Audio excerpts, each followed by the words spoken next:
Migrants at ICE jail in Miami are made to kneel and eat like dogs, according to this report. This is a shocker. This is the immigration jail where they were shackled with their heads tied behind their hands tied behind their backs, made to kneel to eat food from styrofoam plates, quote, like dogs. This is according to a new report that reflects conditions at 3 overcrowded South Florida facilities.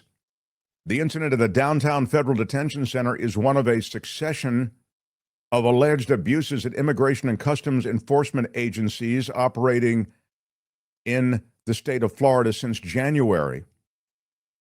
The advocacy group Human Rights Watch is trying to get this word out alongside Americans for Immigrant Justice and Sanctuary of the South. They've interviewed detainees, people were there, and that's where these reports emerge. Dozens of men have been packed into a holding cell for hours, denied lunch until 7 p.m. They remain shackled with the food on the chairs in front of them. We had to eat it like animals, said one detainee. Degrading treatment by guards is commonplace in all 3 jails. At the Chrome North Service Processing Center in West Miami, female detainees were made to use toilets in full view of men being held there. They were denied access to gender-appropriate care, showers, or adequate food. The jail so far beyond capacity that some transferring detainees said that they were held for more than 24 hours in a bus in the parking lot. Men and women confined together, unshackled only when they needed to use the single toilet, which quickly became clogged. The bus became disgusting, one said. It was the type of toilet in which normally people only urinate. But because we were on the bus for so long and we were not permitted to leave, others defecated in the toilet. Because of this, the whole bus smelled strongly of feces. When the group was finally admitted into the facility, they said many spent up to 12 days crammed into a frigid intake room that they christened La Hilera, the icebox. No bedding, no warm clothing, just the concrete floor. At the 3rd facility, the Broward Transitional Center in Pompano Beach, Florida, a 44-year-old Haitian woman died in April. Detainees said that they were routinely denied adequate medical or psychological care. Some suffered delayed treatment for injuries and chronic conditions, and they were treated dismissively or even hostilely by the staff.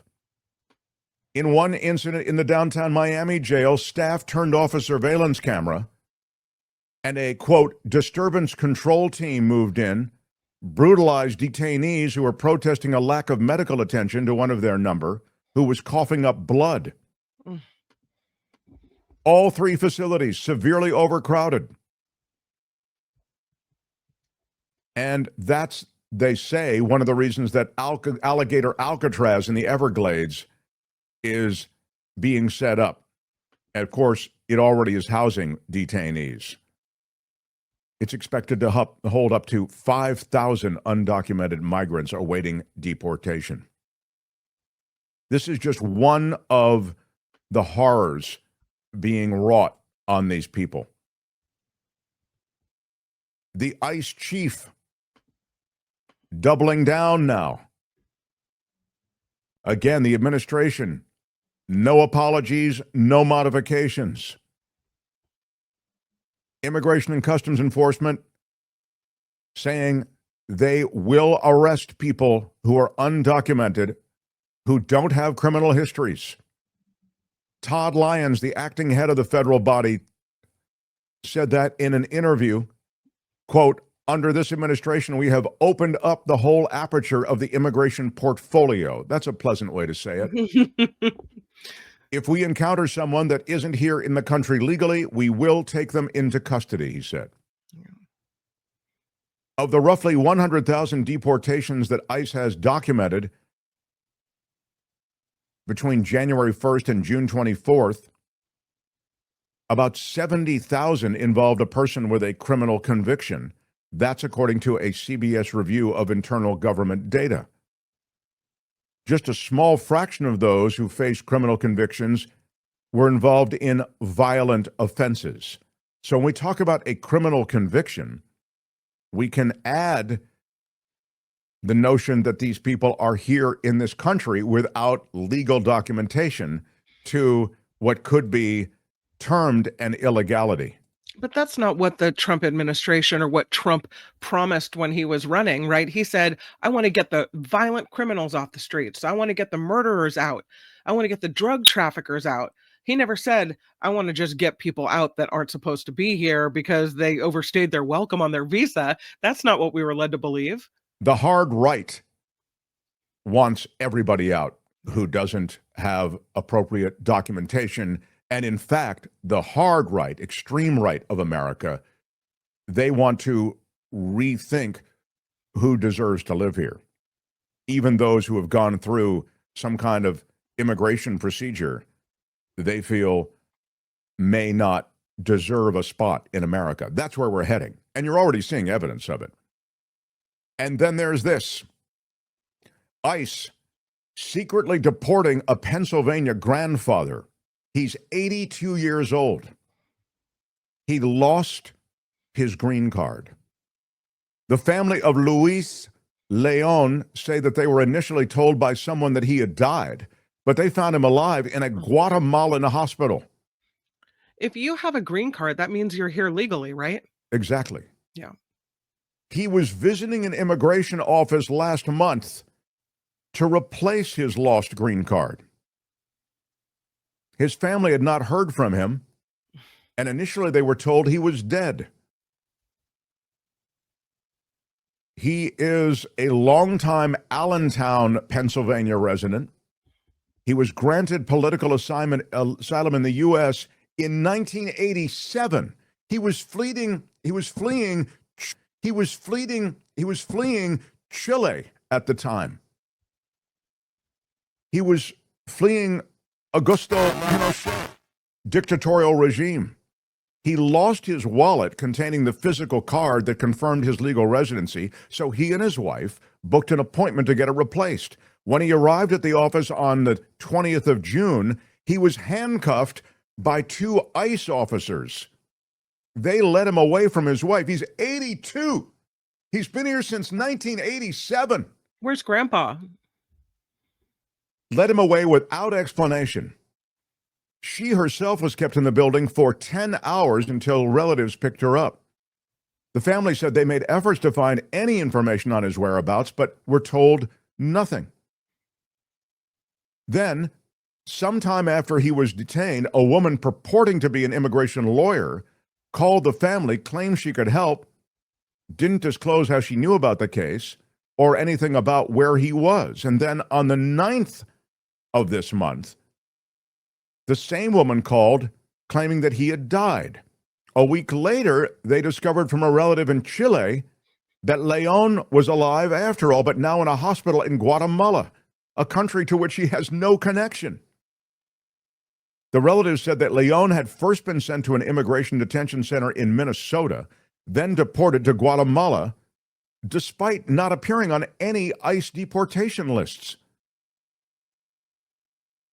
The Supreme Court decision, I'll remind you, says that the administration can deport immigrants to other countries besides those of their origins. In his nearly 40 years living in the U.S., Leon spent his career working in a leather manufacturing plant and raised a family. He has since retired. He's 82, I remind you. His condition in Guatemala in the hospital there, unknown, suffers from diabetes, high blood pressure, a heart condition. The family is planning to fly to Guatemala to see him. And the ICE officials are denying that they had anything to do with this, but they're looking into it. Yeah, he just flew to Guatemala to a detention facility by himself. Just a better hospital down there, and I felt I wouldn't have to be on a waiting list for the hospital if I'd slipped into the detention center. I said, hey, is this a detention center where Americans that are people in America are being deported? I want in there. Let me get in there. Lady Beatrice throws in $5, says, do we know what legal action a judge can order against these crimes against humanity? This is why activist groups do exist in this space. And I'll ask, in fact, Kim, if you could just remind me to ask Gary, on Thursday, former David federal Katz? prosecutor David Katz comes through. He's a brilliant legal analyst, and he will tell us what legal high ground there will be. The immigration world is being given a lot of room to deport people, to detain people. You'd have to take these allegations, move them to the level of a criminal complaint, and you'd need evidence. So there'd have to be witness testimony, et cetera. Now, all these things you can get, but by the same token, this takes time. And of course, the immigration system works during that time. A lot of these detainees and those who would have been involved with a court case, they might be exposed in such a way that they don't want to testify because they could be moved up in the deportation process, et cetera. You see how it can get pretty complicated pretty quickly. But that said, we still want to ask him. I think it's a great question. Like, what can be done? The one story I wanted to give you that just shows how there is pushback is this one. It's Human Wilder. He's the founder of the Harlem Baseball Hitting Academy. And apparently they went up to him and but more to the he's coaching, right, Kim? He's coaching a bunch of kids. Yeah, he's a youth baseball coach. Right. And he heard these ICE officers going up and asking, where are you from? Where are your parents from? And he stepped in and he said, you know, this is inappropriate. And I'm going to ask these kids to use their Fifth Amendment rights and not say anything to you. And he said that one of the agents responded, oh, another YouTube lawyer. So Wilder, the coach, asked the kids to move to the back of the batting cage while he talked to the agents from the only entrance into the batting cage. And he said, I got some tough New York City kids, so for them to be scared, it means something that is really happening. And Wilder said that he'd reassured them by saying, listen, I'm not going to let anything get through me to you. And I just interviewed him after this incident. I said to myself, I'm willing to die to make sure that you get home, meaning that these kids get back home to safety. I'm willing to die today, is what he said to himself over and over. Wilder wants to make it clear that the kids who play baseball with him are upstanding kids. Bright futures, not victims. In fact, 45 of his players have been drafted into the major league. Wow. He said, we graduated 400 kids out of college who walk around with degrees from Stanford and Princeton and Harvard. All African-American and Latino kids, he said. So we're not going around saying, poor little us, because we do very, very good work here. In the end, he says it all comes down to protecting others. But the idea somehow that ICE agents are going on to these baseball fields this way, I mean, it's just, hey, man, how low rent do we have to get? I mean, it's kind of what Kim was saying. Really? You know, you said violent criminals, and now you're going on to batting cages and playgrounds to round up kids to ask where their parents are. I mean, this is un-American. And the ICE agents who do it, who say, oh, another YouTube lawyer, I kind of think, guys, find another line of work. Law enforcement needs you across any number of specific professions within law enforcement. ICE is an ugly, ugly face. And sadly, they're hiring more and more people because they just got more money, a staggering amount of money, to supercharge that agency. It's wild. Anyway, that's a bit of what's happening in immigration, and none of it's too encouraging. So. The Mark Thompson Show. Yeah, Marcia Jones says that's why they wear black masks. Exactly. I mean, it's the shame of it, isn't it? ICE officials say agents can continue to use masks in the field. Acting Director Todd Lyon says agents can continue to use masks despite criticism that the practice limits identification of its personnel. During an interview, Lyon shared that he is not a proponent of the masks, but also said he will allow it if it's a tool to help keep agents and their families safe. According to Lyons, ICE agents have been severely doxxed and that there's been a rise in assault against ICE officers as well. The brother. Sorry, Go ahead. just Carry on. in 10 seconds or less, Mhm. that's another outrage.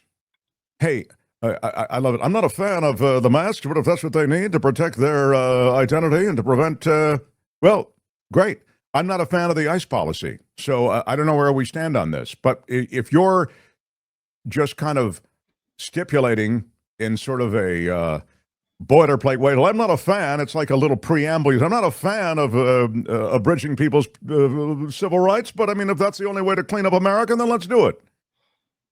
Dude, if you've got the balls to start pulling people out of high schools, out of Home Depot, out of Lowe's, out of judicial hearings where they're there to begin or continue immigration processes, if you've got the balls to do that, then have the balls to show your effing face or to have some kind of markings, badge number or otherwise, when you do it. Otherwise, this is absolutely un-American and unacceptable. It is straight out of the authoritarian dictatorships of World War II. Hi, it's Mark, and I thought that was great. Hit the notification bell. You'll know whenever there's a new video being dropped, and please subscribe to our channel to help us save the universe.